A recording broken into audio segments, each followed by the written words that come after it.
संसार अनित्य है। गौरवर्णी कृष्कटी चंचल नेत्रों वाली ललिता सखी अर्जुन को निकुंज के रहस्यों के बारे में बता रही है। अपने स्वरूप का ज्ञान जीव को होना आवश्यक है, क्योंकि हे अर्जुन, यह भी रहस्य ही है कि हर जीव का अपना अपना स्वरूप होता है, यही आत्मा है। पर सिद्ध मुक्त जीव भी इन दिव्य धामों से नीचे क्यों उतरता है? अर्जुन के प्रश्न का उत्तर ललिता सखी ने ऐसे दिया। रहस्य है ये कि कारण तो अनेक हैं, पर मूल बात यही है, युगल की इच्छा। उनकी इच्छा से ही दिव्यलोकवासी भी पृथ्वी में अवतरित होते हैं। हे ललिता देवी, जीव को माया और काल के बंधन में बांधकर दिव्यलोक से पृथ्वी में भेजते हैं। क्या ये अन्याय नहीं है? इतने आनंद में रहा वो फिर उसी जगह दुखालय में क्यों? ये अर्जुन का प्रश्न है। दुख इसलिए देते हैं जीव को युगल कि जब तक दुख का अनुभव जीव को नहीं होगा, तब तक आनंद सिंधु में नित्य स्नान करने के बाद भी आनंद का अनुभव होता नहीं है। और नित्य धाम के इन जीवों को पृथ्वी में भेजने का अर्थ भी यही है कि निकुंज की प्रेम माधुरी का कुछ पता उन विषयी जीवों को भी चले और उन विषयी जीवों का ध्यान इस तरफ भी पड़े। ललचा उठे वो पामर जीव भी इस आनंद में लोगों की बातें सुनकर, और फिर कुछ जीव ये समझने लगते हैं कि हम तो आनंद स्वरूप थे, फिर कहाँ फंस गए?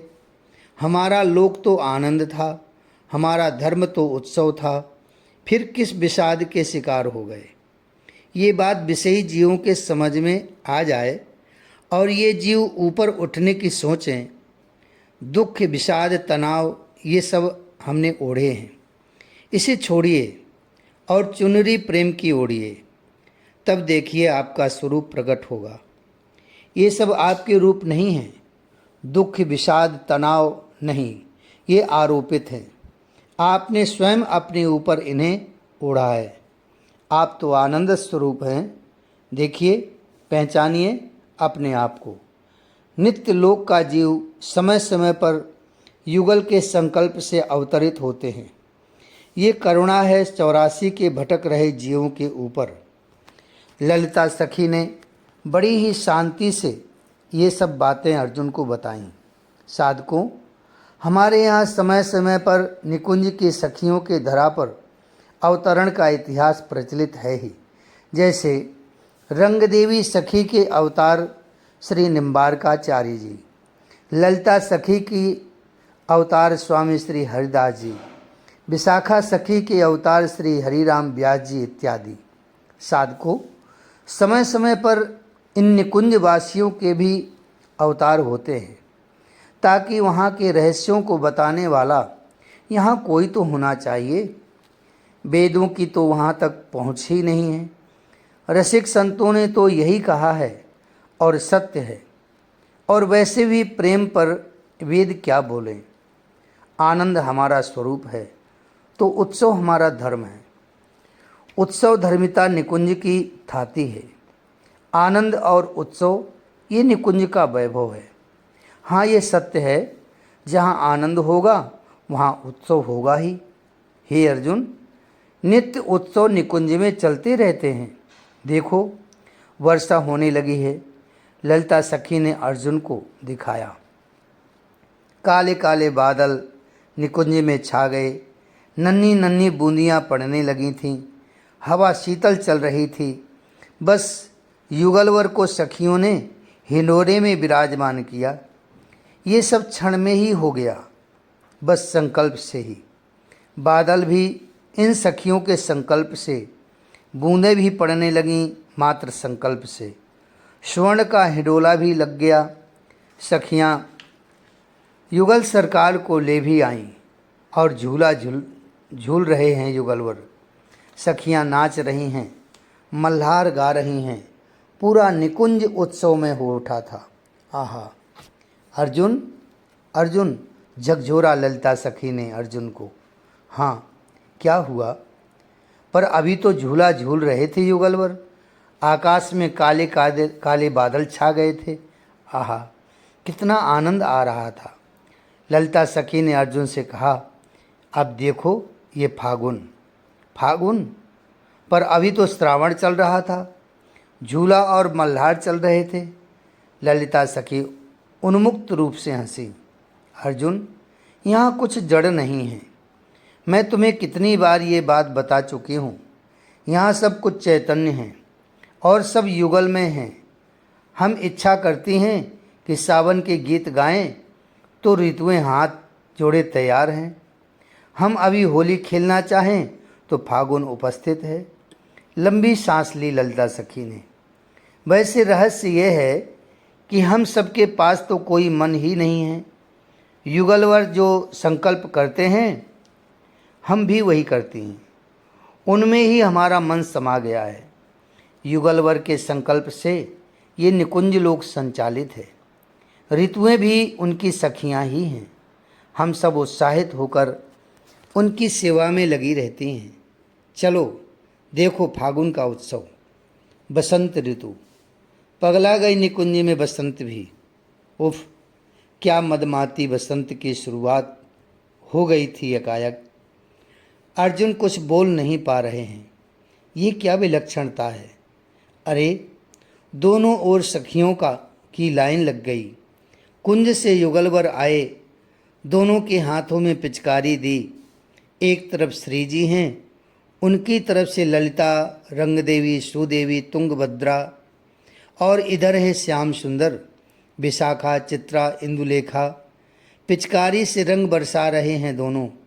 महक उठा है निकुंज।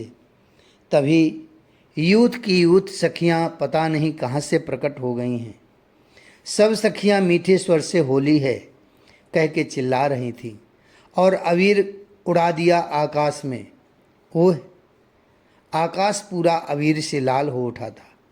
पर श्याम सुंदर ने अचक से अबीर ली और अबीर के अंधड़ में श्री जी को जाकर पकड़ लिया और बड़े प्रेम से उनके कपोल में अबीर लगा दी। अर्जुन, ऊपर देखो, ललिता सखी जोर से बोली। ऊपर नित्य निकुंज की ओर चल पड़े थे युगलवर। मैं भी जाऊंगा।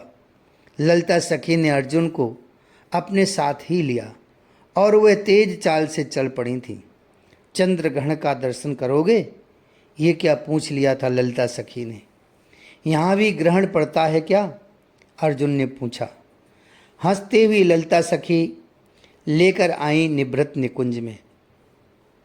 लता रंध्र से फिर देखने लगीं और अर्जुन को दिखाने लगीं। ये ग्रहण है, ये हमारे निकुंज में पड़ने वाला ग्रहण है। ललिता कितनी आनंद में मत है। अर्जुन, ये ऐसा ग्रहण है जिसका रहस्य तुम्हारा ज्योतिष नहीं जानता, जिसे तुम्हारा वेद भी नहीं जानता। देखो देखो अर्जुन, चंद्रमा ने राहु को ग्रस लिया। निकुंज में शहनाई बज उठी थी। शीतल बयार चलने लगी थी। अर्जुन, दर्शन करो, ललिता ने कहा। अर्जुन ने दर्शन किए। ललिता ताली बजाकर हंसती हुई बोली, तुमने ग्रहण देखे होंगे जिसमें राहु चंद्रमा को घुस लेता है, पर यहाँ चंद्रमा ने राहु को, और देखो राहु तो दिखाई भी नहीं दे रहा। ये कहकर फिर हंसने लगी ललिता। पीछे अन्य 7 सखियां थीं, वो भी खिलखिलाकर आनंदित हो रही थीं। हो गया बस, अर्जुन इतने दिव्य आनंद को झेल नहीं पाएंगे। ललिता समझ गईं। उन्होंने संभाला अर्जुन को। अर्जुन बोलने की स्थिति में नहीं थे। उनकी स्थिति प्रेमोन्माद की हो गई थी। ललिता सखी ने अर्जुन के कान में धीरे से कहा, अर्जुन, अब चलो पृथ्वी में। इतना क्या कहा? अर्जुन चिल्ला पड़े, नहीं, मुझे इस आनंद से वंचित मत करो। मुझे यहीं रहना है, मुझे यहीं रहना है। पर तभी एक विद्युत सा कौंधा और सीधे अर्जुन इधर मानसरोवर से बाहर निकले। पर बाहर इस पृथ्वी में, भौम वृंदावन में भी ललिता सखी ही खड़ी थी। अर्जुन का सखी रूप अब नहीं रहा था। अर्जुन ने मानसरोवर से बाहर आकर सबसे पहले ललिता सखी जी के चरणों में साष्टांग प्रणाम किया। ललिता सखी जी के ही चरणों में पड़े रहे थे अर्जुन। मुस्कुराते हुए उठाया था अर्जुन को ललिता सखी ने। चलो अब श्री धाम वृंदावन दर्शन करो श्री जी के, वो बिरहाकुल हैं, वो उन्मादनी हैं, यहाँ लीला ही ऐसी है युगल की। ललिता सखी ने कहा, अर्जुन शांत हैं, निकुंज की सारी घटनाएं अब एक सुंदर सपना जैसा लग रहा है अर्जुन को। ललिता सखी के पीछे पीछे चल पड़े हैं अर्जुन। ये है बरसाना। ललिता बरसाने में ले आई थी अर्जुन को। भूमि को प्रणाम किया अर्जुन ने। ललिता सखी एक शिला पर बैठ गई थी, अर्जुन भी वहीं बैठ गए। निकुंज की सुगंध है यहाँ, अर्जुन ने कहा। फिर कुछ ही देर बाद अर्जुन का प्रश्न शुरू हो गया। ललिता ने विनोद में कहा भी, वासुदेव के मुख से गीता सुनकर भी तुम्हारे प्रश्न शांत नहीं हुए? अर्जुन ने इसका कोई उत्तर नहीं दिया था। प्रेम मार्ग में चलने के लिए आवश्यक साधन क्या है? पृथ्वी में ही उतरा निकुंज है ये बरसाना, वृंदावन मुझे अनुभव हो रहा है, इसलिए मैं ये प्रश्न कर रहा हूँ, अर्जुन ने कहा। शरणागति, प्रपत्ति, ये आवश्यक साधन है प्रेम मार्ग में, ललिता सखी ने बताना शुरू किया था। सबसे पहले साधक अपने प्रारब्ध को भोग द्वारा समाप्त कर दे, क्योंकि पहले प्रारब्ध को मिटाना आवश्यक है। प्रारब्ध मिटेगा, सहन करो, सुख दुख शांत भाव से भोग लो, फिर प्रतीक्षा करो कि भगवान के चरणों में नित्य सेवा का फल हमें प्राप्त होता रहे। यही मुख्य है इस प्रेम साधना में। शरणागति का स्वरूप क्या है? अर्जुन ने फिर पूछा। 3 प्रकार की शरणागति होती है, ललिता सखी ने समझाना शुरू किया अर्जुन को। शरणागति, फल शरणागति, भार शरणागति और स्वरूप शरणागति। फिर कुछ देर बाद ललिता सखी बोली, हे अर्जुन, फल शरणागति उसे कहते हैं जो ऐश्वर्य चाहता है, केवल मोक्ष चाहता है। वह यथाक्रम से स्वर्ग के भोगों को भोग कर उच्च पद लाभ, जन सुख और आत्म सुख की कामना करता है। किंतु जो भगवान की शरणागति ले चुका है वह ये बात अच्छे से समझ जाता है कि भगवान अंशी हैं और मैं उनका अंश हूँ। वो अंगी हैं, मैं उनका अंग हूँ। ये बात शरणागति ले चुके साधक के समझ में आ जाता है कि अंशी को प्रसन्न करना ही अंश का लक्ष्य है, अंगी को सुख प्रदान करना ही अंग का ध्येय है, आत्म सुख पाना ध्येय नहीं है। भगवान को सुख मिले हमारे द्वारा, और यही चिंतन धीरे धीरे साधक के मन से फल की आकांक्षा मिटा देता है। कुछ और पाने की कामना खत्म होती चली जाती है। अपना कर्तव्य, ममत्व एवं स्वार्थ लिप्सा छोड़ देता है वह साधक। इसे ही कहते हैं फल शरणागति, ललिता सखी ने समझाया। फिर इसके बाद में आता है भार शरणागति। भार शरणागति उसे कहते हैं अपने आत्मरक्षा का दायित्व अब मैंने अपने भगवान को दे दिया है। यह है भार शरणागति। अब मेरे स्वामी या सखा जो भी हैं वही हैं, मेरी रक्षा कैसे करनी है वही जाने, क्योंकि मेरे चाहने से मेरी रक्षा नहीं होगी, उनके चाहने से ही सब कुछ होगा। साधक ऐसा सोचकर अपना सारा भार भगवत चरणों में अर्पित कर देता है। इसे कहते हैं भार शरणागति। पर हे अर्जुन, सबसे बड़ी शरणागति है स्वरूप शरणागति। ललिता सखी बड़े प्रेम से अर्जुन को समझा रही थीं। ये शरणागति सबसे बड़ी और उत्तम है। साधक अब समझ जाता है कि भगवान की वस्तुतः आत्मा के स्वामी हैं। भगवान ही वस्तुतः आत्मा के स्वामी हैं। हाँ, व्यवहार जगत में भले ही जीव की स्वतंत्र सत्ता हो, पर वास्तव में बात यह है कि भगवान ही आत्मा के रूप में समस्त जीवों में निवास कर रहे हैं और जीव की अपनी कोई स्वतंत्र सत्ता नहीं है। जब ये बात समझ में आ जाती है साधक के, तब वह जीव अपने स्वरूप अहंकार का भी त्याग करके स्वरूप शरणागति ले लेता है। ये शरणागति है अपने अहंकार यानी मैं को ही युगल चरणों में चढ़ा देना। ये अंतिम शरणागति है। हे अर्जुन, ललिता सखी ये कहते हुए उठीं और बोलीं, चलो गह्वर वन। गह्वर वन में श्री जी के दर्शन कराऊं मैं तुम्हें। चलो अर्जुन। ललिता सखी ये कहते हुए आगे चल दी।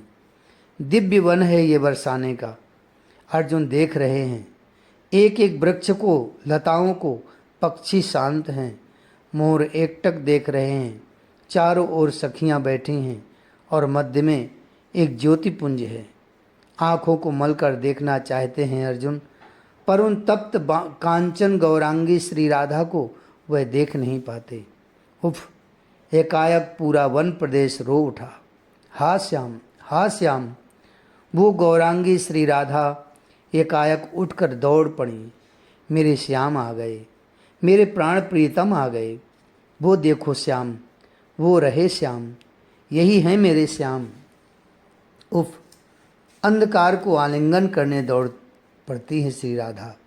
श्याम सुंदर लगता है, उन्हें अंधकार भी। अर्जुन की बुद्धि जवाब दे गई थी। वो कुछ समझ या सोच ही नहीं पा रहे थे, पर ये क्या, गह्वर मन? एकाएक श्री राधा के अट्टहास से गूंज उठा था। द्वारकाधीश, हा हा हा हा हा। 16,108 रानियां और अनगिनत बालक, हा हा हा हा हा हा। मेरे श्याम सुंदर ने इतने ब्याह किए? नहीं नहीं। फिर गंभीर उठी थी श्री राधा रानी। नहीं, मेरे श्याम सुंदर ने नहीं। मेरे श्याम सुंदर तो मुझे छोड़कर कहीं जा ही नहीं सकते। वे तो मेरे पास हैं, मेरे पास, मेरे में ही हैं। वो वासुदेव हैं जो द्वारिका गए। मेरे श्याम सुंदर इस वृंदावन को छोड़कर कहीं नहीं जाते। ये सच है, यही सच है। बाकी द्वारकाधीश की बातों से मुझे क्या प्रयोजन, उनसे क्या लेना देना मेरा। मेरे तो श्याम हैं, मेरे हैं श्याम, और मैं सिर्फ अपने श्याम सुंदर की हूँ। हाँ, मैं श्याम सुंदर की हूँ और वे ये रहे। फिर दौड़ पड़ती हैं श्री राधा रानी। अर्जुन से आगे का दृश्य देखा नहीं गया। निकुंज में बिहार का जो दर्शन करके आए थे अर्जुन, फिर यहाँ ऐसा विरह, भीषण विरह। अर्जुन के नेत्र बरस पड़े। ललिता ने देख लिया। नहीं देखा जाएगा ये सब मुझसे। हे ललिता सखी, बस क्या मुझ पार्थ को श्री राधिका जू के चरणों को छूने का सौभाग्य मिलेगा? ललिता सखी ने देखा अर्जुन को वहीं रोककर। ललिता सखी श्री जी के चरणों की रज ले आई और स्वयं ही अपने हाथों अर्जुन के मस्तक में लगा दिया। बस इसके बाद तो अर्जुन उन्मत्त हो उठे थे। प्रेम का पागलपन सवार हो गया था। बस गीता के ये श्रोता रोए जा रहे हैं और राधे राधे कह के चिल्ला रहे हैं। ललिता सखी ने संभाला अर्जुन को। हिलकियों से रो रहे थे अर्जुन। अब कितना समय और है इन दोनों के मिलन में? अर्जुन ने ललिता सखी से पूछा। लंबी सांस लेकर ललिता सखी बोलीं, 100 वर्ष बीतने में अब मात्र 5 वर्ष बचे हैं। पर यह समय कैसे बीता अर्जुन, ये हम भी नहीं बता पाएंगे। ओह! ललिता सखी अब अर्जुन को देख वो भी रोने लगी थी। मुझे प्रसन्नता हो रही है कि अब मात्र 5 वर्ष ही बचे हैं, पर अब इनका मिलन कहाँ होगा? अर्जुन ने ये भी पूछ लिया। कुरुक्षेत्र में। ललिता सखी ने स्पष्ट बता दिया। क्या नंद बाबा और मैया यशोदा से नहीं मिलोगे अर्जुन? नहीं, मैं मिल नहीं पाऊँगा। मैं उन्हें देख भी नहीं पाऊँगा। मैं नंद बाबा और मैया यशोदा की दशा से परिचित हूँ, इसलिए कह रहा हूँ। रो रहे थे अर्जुन ये कहते हुए भी। मैं इन पूज्य नंद बाबा और मैया से कुरुक्षेत्र में ही मिलूँगा। ठीक है अर्जुन। ललिता कुछ नहीं बोली, पर यह अच्छा नहीं है। श्री जी को इतना विरह में देखना असह्य है। अर्जुन ये बोलते रहे। ललिता ने फिर कहा, ये अवतार काल की लीला है, इसमें संयोग वियोग चलता ही रहेगा। साष्टांग लेटकर श्रीधाम वृंदावन को प्रणाम किया था अर्जुन ने। और ललिता सखी को भी प्रणाम करके आंसुओं को आंखों से बरसाते हुए अर्जुन रथ में बैठकर द्वारिका के लिए चल पड़े। जय जय श्री राधे। राधे कृष्ण कृष्ण कृष्ण राधे राधे। राधे श्याम श्याम श्याम राधे राधे। राधे कृष्ण कृष्ण कृष्ण राधे राधे। राधे श्याम श्याम श्याम राधे राधे। श्याम श्याम राधे राधे। श्री वृंदावन बिहारी लाल की जय। श्री राधा वल्लभ लाल की जय। श्री ब्रज रजरानी की जय। श्री यमुना रसरानी की जय। जय श्री राधे श्याम। जय जय श्री राधे श्याम। जय जय श्री राधे श्याम।